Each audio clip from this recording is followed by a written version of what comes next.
जी अगला सवाल ज़रा अस्सलाम वालेकुम। मेरा सवाल ये है कि मतलब जो माँ-बाप होते हैं, अगर आपको पता हो या फिर आपके भाई होते हैं या फिर आपके हस्बैंड होते हैं, आपको पता हो कि वो हलाल का नहीं कमा रहे हैं और आपके पास कोई और ऑप्शन भी नहीं हो खाने का या रहने का, तो फिर इस सूरत में क्या फिर हम पर भी गुनाह होगा कि हम वो खा रहे हैं, हमारे पास कोई और ऑप्शन नहीं है कहीं और जगह का खाने का, ये वो करने का? तो फिर आप मुझे इस चीज़ का वज़ाहत दे दें। आप सवाल सुन पाए आप? जी, तकरीबन जी। मैं समझ पाया कि माँ-बाप हलाल नहीं कमा रहे इनके जी, मुताबिक, जी, जी, ऐसी यही सवाल है। तो फिर हम क्या करें? जी, यही तो सवाल है। उसमें ये है कि देखिए, मामूलन ये होता है कि किसी की ऐसा नहीं होता कि 100% कमाई ही हराम है। अब जैसे फ़र्ज़ कीजिए वो रिश्वत ले रहे हैं तो हराम तो कमा रहे हैं, लेकिन कोई ना कोई तनख्वाह भी है, कुछ ना कुछ हलाल भी है। बहुत सारे ऐसे बिज़नेसेस होते हैं कि जिसमें कुछ हराम भी वो कर रहे होते हैं, कुछ हलाल भी कर रहे होते हैं। बहरहाल ज़्यादातर 90% तो हमने देखा कि ऐसे ही केसेस होते हैं कि कुछ ना कुछ उनकी हलाल भी इनकम होती है। 100% किसी की हराम इनकम होना कि कोई एक पैसा भी हलाल ना हो, वो मुश्किल होता है।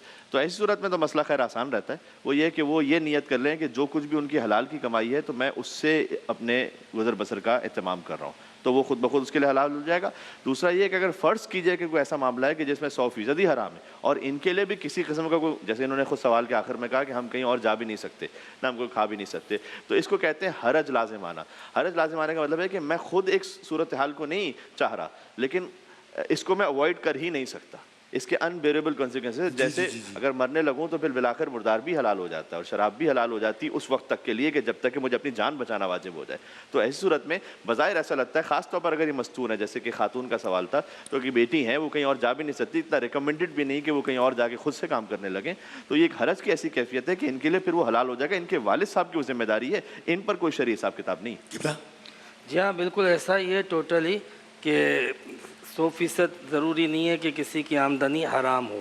अगर हराम है तो हराम खाना भी हराम है और हराम कमाना भी हराम है, और अगर शुबा है तो फिर ऐसे मौके पे तो जायज़ हो जाएगा कि जिनके लिए कोई ऑप्शन ना हो, ज़ौजा हैं, औलाद हैं, तो वो इससे बड़ी किसी गुनाह या गलती में पड़ जाएँ, तो बहरहाल उस वक्त तक जब तक कि उनके लिए कोई माकूल बंदोबस्त नहीं होता, ये शुबे वाला रिस्क उनके लिए जायज़ होगा।